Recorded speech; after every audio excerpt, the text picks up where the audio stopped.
Bienvenidos a Fotograma 24. El día de hoy responderemos una de las preguntas que ustedes me dejaron en la caja de comentarios de YouTube.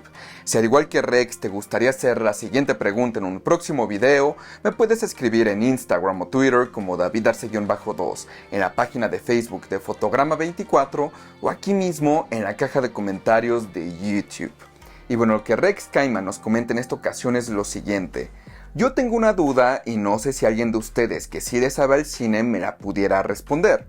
En cuestión de cómo consiguen los cines las películas, ¿existe algún hub o lugar donde renten las películas para exhibición comercial o tienen que hablar directamente con cada productora como Warner, Sony y Universal para conseguir las películas? Y bueno, seguramente más de uno de ustedes tiene dudas acerca de esto. Seguramente personas que tienen mucho dinero han pensado, yo tengo una sala de proyección, ¿por qué no compro la película para distribución comercial pero para mis cine en casa?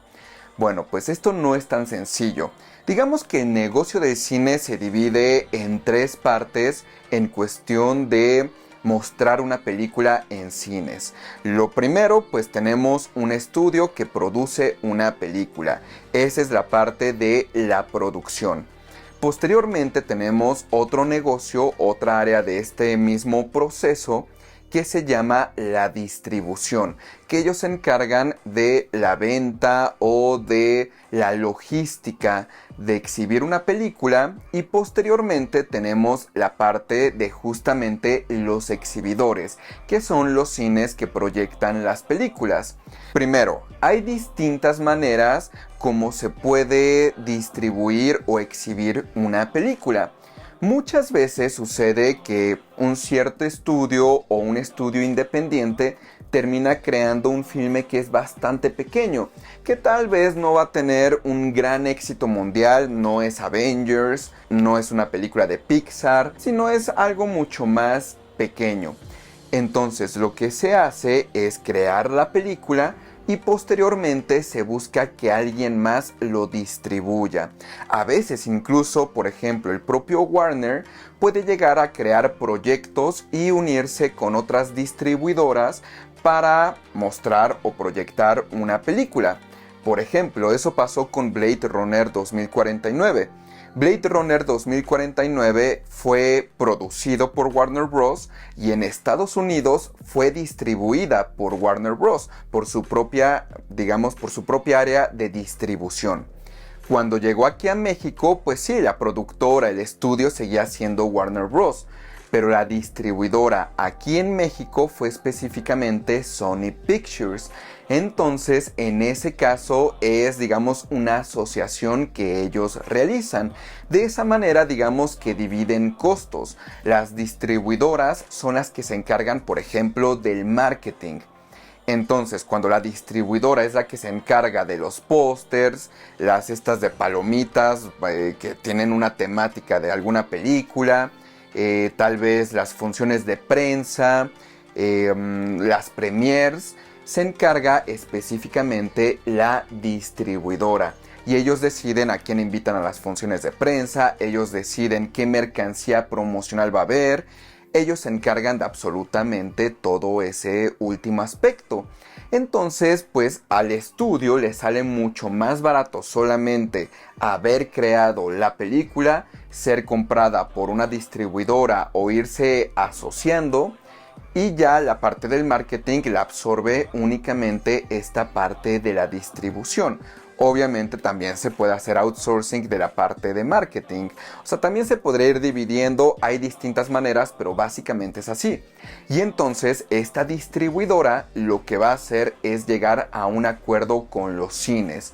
Tradicionalmente es el 30-70. El 30% de cada boleto vendido se va a los cines y el 70% se queda con la distribuidora, con el estudio, etc. Pero ahora hay otras situaciones donde una película es muy pequeña, no tiene distribuidora y no se ha mostrado en cines. Entonces se muestra en festivales de cine. Los festivales de cine tienen muchos objetivos, entre ellos encontrar un distribuidor para ciertas películas.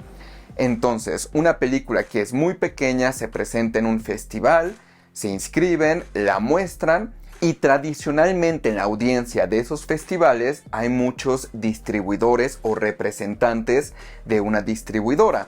Ven la película y si les gusta o creen que es un concepto llamativo para ellos, deciden comprar la película para su área en específico. Por ejemplo, aquí en México tenemos Cine Caníbal. Cine Caníbal es una distribuidora que tradicionalmente muestra películas que son, digamos, un poquito de terrorcito, conceptos diferentes.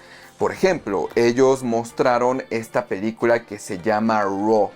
En español no sé si tenga un nombre, seguramente ha de ser como Crudo o algo por el estilo. La película en francés originalmente se llama Grave, pero pues aquí en México, según recuerdo, fue Cine Caníbal quien la distribuyó.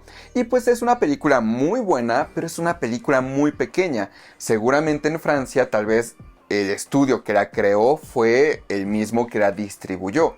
Pero ellos no tienen oficinas en todas partes del mundo, no es un mercado tan grande el de ellos. Entonces lo que hacen es muestran la película en algún festival, en una exhibición, digamos, privada, lo muestran a distribuidores y los distribuidores dicen, a mí me gustó esa película, me parece que podría adaptarse correctamente a mi modelo de negocio y a mi tipo de público. Entonces Cine Caníbal compra los derechos de distribución y ya en México ellos van a exhibir esa película en específico. Por eso es importante que haya festivales de cine, para que así las películas más pequeñas puedan encontrar cómo ser exhibida en distintos países. Y es ahí donde vienen todos estos conflictos de los diferentes títulos para cada país, a pesar de que sea el mismo Latinoamérica o sea España, a pesar de que todos hablemos español, pues van cambiando los títulos dependiendo del área, del país. Y es precisamente porque cada distribuidora se va a encargar de ponerle el título que crea más atractivo. Por ejemplo, Tren a Busan, la primera entrega aquí en México se llamaba Estación Zombie, solamente así. Y la realidad es que es un muy mal título. Yo pensaba que iba a ser una muy mala película y esa semana yo quería hacer una reseña de una mala película. Entonces dije, voy a ver este filme y seguramente va a ser malísimo. Cuando lo vi fue increíble, pero pues no lo relacionaba con todo este éxito que estaba sucediendo en Corea con Train to Busan, porque no se parecía en nada el título. Y bueno, ya posteriormente se dieron cuenta de ese error, le cambiaron el nombre y ahora se llama Tren a Busan Estación Zombie. Y esto era importante porque posteriormente pues podía haber una secuela y la idea es que se mantuviera este nombre popular para la franquicia. Entonces, si tú quieres adquirir una película para exhibición, para cine, tú lo que requieres, bueno, primero que nada, tener el equipo que pueda leer estos archivos protegidos, aceptar este tipo de media y al mismo tiempo tú hablar con la distribuidora. Llamarles por teléfono y decirle, oye, yo soy un exhibidor, quiero mostrar tus películas. Me gustaría llegar a un acuerdo tal vez del 40-60, yo me quedo con el 40, tú con el 60, yo me quedo con el 30, tú con el 70. Y llegar a un acuerdo de cómo va a ser la exhibición. No creo que hagan distribuciones a particulares, en una de esas sí, pero la realidad es que seguramente debe de ser algo sumamente caro, porque para ellos es un negocio y ellos tienen que recuperar todo ese ingreso de entradas que sucede en un cine. Entonces te van a pedir una alta cantidad para que la puedas exhibir de manera privada. Entonces yo no creo que hagan eso, puede ser que sí, puede ser que no, pero pues es algo que tú tendrías que hablar. Yo jamás he estado en esa situación de decir, tengo suficiente dinero como para adquirir una película en exhibición. Por ejemplo, en los IMAX Private Theater, ahí puedes conseguir películas que se están exhibiendo en ese momento en las salas de cine. Solamente es la versión en IMAX, pero pues son películas que sí son muy pero muy caras y nada más las puedes ver una vez. No es como que las puedas repetir una y otra vez. Y tradicionalmente proyectarlas una sola vez te llega a costar alrededor entre 400 y 700 dólares. Entonces pues sí es una exhibición bastante cara y solamente es para un mercado muy específico. Esta división de ganancias que les digo que tradicionalmente es 30% para el cine y 70% para la distribuidora, el estudio, puede ir cambiando dependiendo de la película.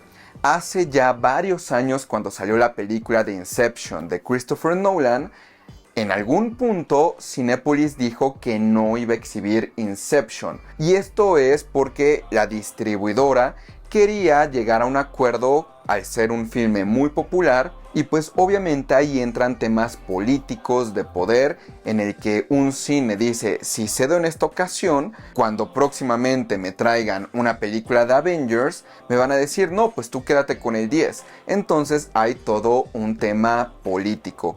Y en ese momento ya al final llegaron a un acuerdo. Pero pues es este tipo de problemas donde el público terminamos no viendo un filme gracias a este conflicto entre exhibidor y distribuidora. Algunos se preguntarán, ¿por qué las distribuidoras o los estudios no crean sus propios cines? Y así se evitarían todo este problema con los exhibidores. Bueno, porque hace muchos años Paramount justamente tenía ese modelo de negocio. En Estados Unidos ellos hacían la producción, la distribución y la exhibición. Pero Estados Unidos le dijo, el gobierno de Estados Unidos le dijo, no puedes hacer eso, tienes el control de absolutamente toda la cadena. Tú tienes que permitir que otros cines puedan proyectar tus películas y no solamente en tus cines, porque entonces se comenzaba a hacer un monopolio. Paramount decía, yo no voy a exhibir esta película que es un super blockbuster en ningún otro cine que no sea mi propio cine. Y entonces empezó todo un juicio justamente para dividir estas empresas y no pudieran acaparar todo el mercado. Y bueno, eso puede suceder en la actualidad. O sea, algún estudio dice, no, yo tengo un acuerdo de exclusividad solamente con Cinépolis o solamente con Cinemex. Entonces la competencia no va a obtener una película.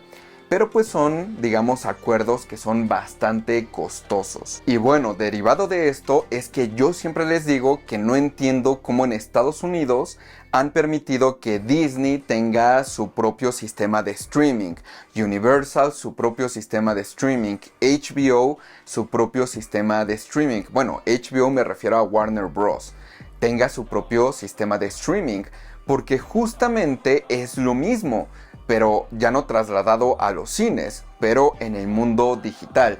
Entonces nuevamente están controlando absolutamente todo el mercado, al menos en el punto de vista del streaming. Y esto obviamente también ha entrado en conflicto con los exhibidores, con los cines, porque por ejemplo durante la pandemia Warner dijo, yo voy a sacar mis películas simultáneamente en cines y en HBO Max. Primero fue un pésimo negocio. No se puede recuperar el dinero que se invirtió en una película de gran tamaño a través de un servicio de streaming. No es posible, se siguen necesitando a los cines. Pero segundo, pues los exhibidores dijeron, oye, ¿y nuestra ventana de exclusividad? Tradicionalmente una ventana de exclusividad de exhibición cinematográfica era de 90 días. Digamos que una película se estrenaba el 1 de mayo. Ellos tenían la exclusividad para mostrar esa película durante 3 meses. Durante 3 meses no iba a haber versión digital, no iba a haber Blu-ray ni versión de streaming. Solamente durante esos 3 meses era para los cines. Pero pues con todo lo que sucedió en la pandemia, pues algunos comenzaron a ahorcar a los cines, a asfixiar a las exhibidoras, diciendo, bueno, pues si no quieres mostrar la película no la muestres, yo la voy a estrenar igual en HBO Max y ni modo. Y pues los cines se tuvieron que orillar a exhibir estas películas con ventanas de exclusividad más cortas, porque pues no les estaban llegando demasiados ingresos. Muchas cadenas de cine terminaron estando en bancarrota después de la pandemia. Y entonces fue en ese momento donde algunos cines tuvieron que aceptar una ventana de exclusividad de 45 días. Y es por eso que últimamente vemos una película en cines e inmediatamente a las 5 semanas, 6 semanas, ya la vemos a la venta en video on demand en Apple TV o la vemos en renta en Google Play, en donde sea. Entonces pues hay mucha política, mucha negociación en este tipo de acuerdos. Yo sinceramente dudo bastante que distribuyan una película de manera comercial, pero específicamente para un particular, a pesar de que el particular decida cubrir todos los costos, darles el retorno de inversión de golpe. Yo lo veo bastante, pero bastante difícil. Y bueno, pues espero con esto haber resuelto tu pregunta. Recuerden que me pueden escribir en Instagram o Twitter como davidarce-2, en la página de Facebook de Fotograma 24 o aquí mismo en la caja de comentarios de YouTube.